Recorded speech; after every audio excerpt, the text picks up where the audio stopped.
네, 시작하겠습니다. 제가 준비한 쇼 컨텐츠는 이 워크 스마트 교육 도입부에서 활용할 수 있는 탑 포인트인데요. 주제는 모든 사람은 인지적 구두쇠이다. 알고 일하기입니다. 아마 직장 생활을 하고 계신 분이라면, 하신 분이라면 굉장히 공감이 되고 재미있을 것 같은데요. 제 이야기를 집중해서 들어보시면 제가 어떤 이야기를 하고 싶은 건지 쉽게 이해하실 수 있을 겁니다. 2015년부터 저는 교육을 기획하고 설계하고 개발하고 또 강의하고 운영하는 일을 계속하고 있습니다. 현재는 두들러라고 하는 에듀테크 회사에서 교육 매니저로 전반적인 교육 관련 일을 다 하고 있습니다. 그 중에서도 제가 주요하게 하는 업무 중에 하나가 이 저희가 가지고 있는 이 솔루션이 있습니다. 모바일 어플 사운드 두들이라고 하는 이 실시간으로 디지털 컨텐츠를 제작할 수 있는 이 사운드 두들을 기반으로 한 다양한 교육을 기획을 하고 있습니다. 제가 처음 두들러에 와서 이 사운드 두들로 교육을 기획해서 진행할 때 제대로 피를 봤습니다. 이 모바일 어플을 활용하는 교육이잖아요. 그래서 제가 교육 전에 신청자들에게 이 사운드 두드를 이렇게 설치하셔야 되고요. 이렇게 아이디와 비밀번호가 있으니까 이렇게 이 계정으로 로그인 하셔야 되고요. 이 사용 방법은 이렇습니다. 라고 제가 교육 안내 메일도 보내고 문자도 한 두세 차례 보냈거든요.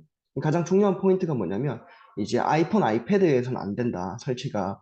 또 안드로이드, 갤럭시, 삼성 핸드폰에서는 되는데 뭐 PC나 노트북 이런 컴퓨터에서 설치가 안 된다가 주요 포인트였어요. 그래서 강조해가지고 이렇게 안내를 드렸죠. 제가 처음 기획한 교육이 한 4시간 정도 자서전 만드는 교육이었는데 오마이갓 교육을 해야 되는데 당일날 신청자 절반이 사운드 두드를 설치를 안 했습니다.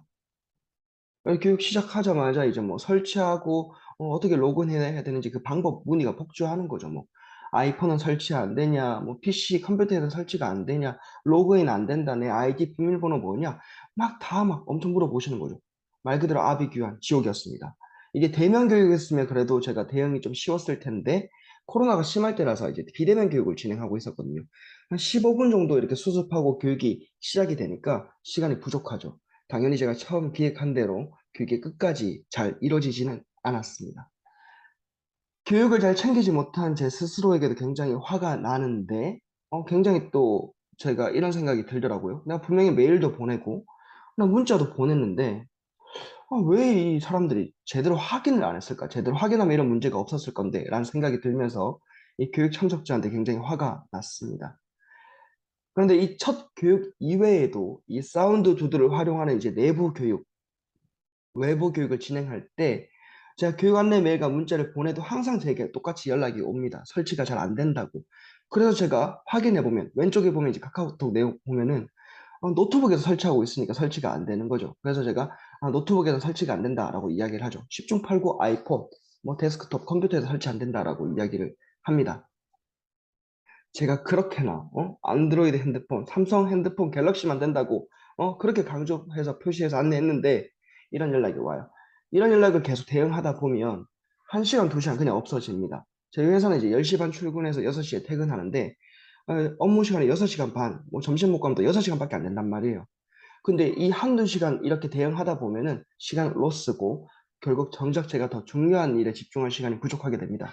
그러다 보니까 제가 내가 너무 바보처럼 일을 하는 건 아닌가라는 생각에 스트레스를 좀 받았죠. 1984년에 이제 수잔 피스크 교수와 셸리 테일러 교수가 이 카그너티브 마이저, 그러니까 인지적 구두쇠의 이론을 발표합니다. 뭐냐면 사람은 생각하기 싫어한다라는 거죠. 구두쇠가 돈을 아끼듯이 사람은 생각을 아낀다는 건데 우리가 어떠한 정확한 판단을 내리기 위해서는 이 정보를 탐색하고 수집하고 추론하고 결정하는 이 생각의 과정, 인지의 과정을 거쳐야 되는데 사람은 그렇게 하지 않더라. 물론 나에게 정말 중요한 것이라면 이게 큰 이득이 발생하고 하지 않으면 큰 리스크가 발생하거나 하면 꼼꼼히 봐요. 하지만 그렇지 않은 거라면 대충 쓱 본다라는 거죠, 사람들은. 그러므로 내가 보낸 어떤 메일과 문자를 누군가가 다른 사람이 다 꼼꼼하게 읽었을 거라고 생각하는 건 굉장히 나만의 착각이라는 겁니다. 안 읽어보거나 대충 볼 가능성이 굉장히 높은 거죠.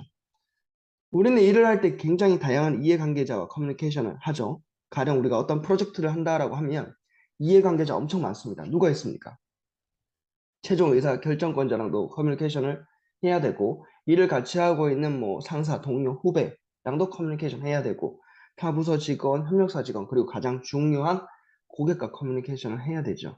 이때 내가 일을 조금 더 똑똑하게 하려면, 이 말은 곧 내가 똑같은 일을 두세 번 하지 않으면 업무 효율성이 올라가고 성과가 올라간다는 말과 동일합니다. 왜냐하면 똑같은 일의 결과가 나오는데 거기에 투입되는 공수, 시간과 노력이 줄어들면 업무 효율성 올라가죠.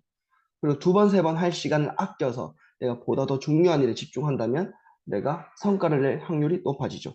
내가 이렇게 일을 조금 더 똑똑하게 하려면 나를 포함한 모든 사람은 이 인지적 구도세라는 걸 꼭 알아야 한다라고 저는 강조하고 싶습니다.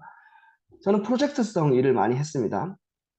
이 프로젝트에서는 특히나 뭐가 중요합니까? 공유하고 보고하는 게 굉장히 중요하죠. 현재 어떻게 진행되고 있고요. 앞으로 어떻게 할 거고요. 어떤 리스크가 있다면 이 리스크를 어떻게 해결할 건지요. 뭐 대안이 뭔지를 공유하고 보고하는 것이 굉장히 중요하다. 그런데 이런 것들을 그냥 실무자가 그냥 메일만 틱 보낸다? 그냥 문자나 카톡만 툭 남긴다? 그냥 무조건 나중에 불려가가지고 깨집니다. 아마 모두 관련 경험이 있으실 겁니다. 뭐 예컨대 팀장님한테 이렇게 팀장님한테 욕 먹는 거죠. 싸다고 한 대 맞으면서. 물론 이제 직접 싸다고는 아니지만 마음에 싸다고를 맞으면서 너 일을 왜 이따위로 하고 있냐? 너 이 새끼 보고도 제대로 안 하냐고. 뭐 통보하지 말라고. 막 이렇게 막 하시는 거죠. 그러면서 제가 죄송합니다라고 말을 하면서 또 처음부터 지금까지 상황을 막 설명해야 돼요. 그렇게 막 털리고 혼나는 상황에서 우리의 속마음은 뭡니까? 아니, 지난번에는 아무 말도 안 하다가 이제 와가지고 짜증나게 막 이렇게 지랄이시지 막 이렇게 생각을 하잖아요. 그렇게 털리고 화가 나 있는데 유관부서 직원 연락 와가지고 뭐 자료 안 보내줬대. 근데 뭔 소리냐고 내가 지난번에 메일 보냈는데 메일 좀 제대로 확인하라고 톡 쏘아 붙이면 서로 기분 상하죠. 일을 해야 되는데 이 감정 싸움 때문에 스트레스 받아서 이런 상황이 너무나 흔하게 발생하고 있습니다. 아마 직장 생활을 하고 계신 분들은 굉장히 공감하실 것 같아요. 이 나를 포함해서 사람들은 인지적 구두쇠이기 때문에 내가 보낸 메일, 문자, 카톡 제대로 안 봅니다, 사람들. 간혹 내가 직접 말한 것도 사람들 잊어버릴 때가 있어요. 특히 의사결정권자들, 상사, 팀장 같은 분들은 나보다 훨씬 더 많은 일을 하고 신경 써야 되기 때문에 일일이 다 기억 못해요, 내가 하는 말을.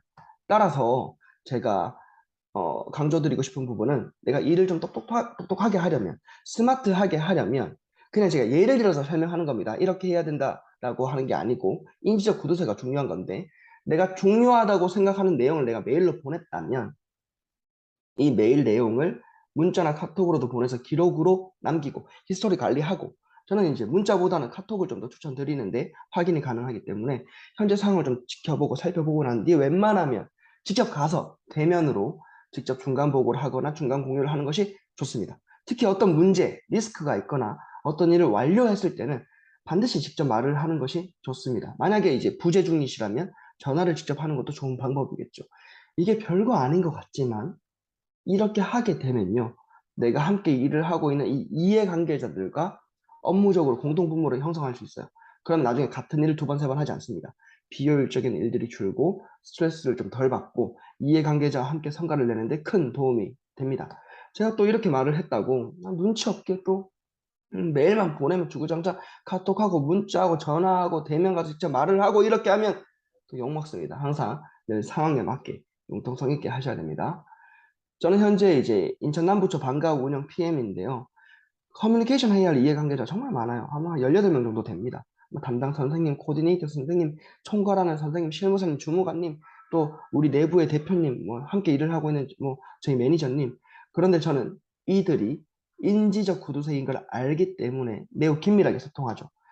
공공사업 같은 경우에는 비용 증빙, 비용 정산이 정말 중요하단 말이에요. 그래서 행정실 주무관님이 계산서 발행해달라고 요청을 하시면 그냥 계산서만 행정실로 발행하고 끝나는 게 아니라 이 계산서 파일을 PDF 파일로 변환해서 메일에 파일 첨부해서 발송하고 전화합니다. 또 제가 보낸 그 메일 내용 캡처해가지고 단톡방에 공유하죠. 이해관계자들이 있는 단톡방에 공유를 하고 대표님께도 제가 구두로 직접 해당 내용과 비용은 언제 입금이 된답니다. 라고 일정을 보고하죠. 그러니까 뭐가 좋아요? 이렇게 일을 하니까 그 총괄 선생님이나 또 저희 대표님 등 이해관계자들이 일이 어떻게 진행되는지 눈에 보여서 좋다라고 하죠. 잘난 척 하는 겁니다. 다시 사운드 두들 이야기로 돌아와서 제가 이렇게 제대로 피를 보고 난 이후로는 안내 메일 당연히 보내고, 문자 당연히 보내고, 카톡도 합니다. 그리고 무조건 전화하죠. 전화해서 정말 중요한 내용인데, 여러분들이 교육에 잘 참석하시려면 정말 중요한 내용인데 집중해달라고 하면서 사운드도드 설치 방법과 로그인 계정에 대해 설명하죠. 신청자 수가 이제 많으면 제가 한 30명 넘어가면 물론 다른 직원들에게 도움을 요청해서 이 도움을 좀 받습니다. 이렇게 교육 진행 전에 이렇게 제가 전화를 하다 보니까 이제 사전에 저한테 연락 와가지고 설치 안 된다. 계정이 뭐죠? 라고 하는 사람이 없어요. 세팅이 다 안 된 상태에서 교육 시작하니까 제가 처음에 기획했던 대로 교육이 무리 없이 잘 진행이 되는 거죠. 특히 제가 진행하는 뭐 교육 같은 경우에는 만족도 설문을 해보게 되면 뭐 100%다 만족을 하시더라고요. 역시나 자랑하는 겁니다.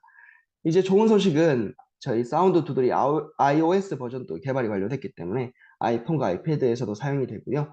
이제 연락할 때 이 컴퓨터, 이 노트북, 데스크탑에서만 설치 안 된다라고 말을 하면 되니까 업무 공수도 줄어들었습니다.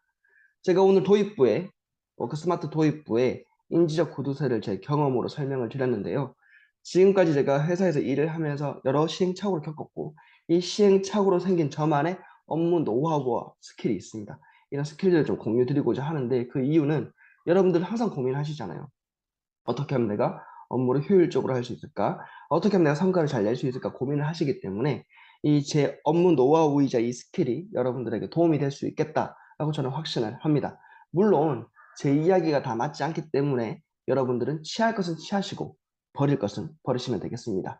그러면 워크 스마트 교육 똑쟁이들의 업무 스킬 지금부터 본격적으로 시작하겠습니다. 감사합니다.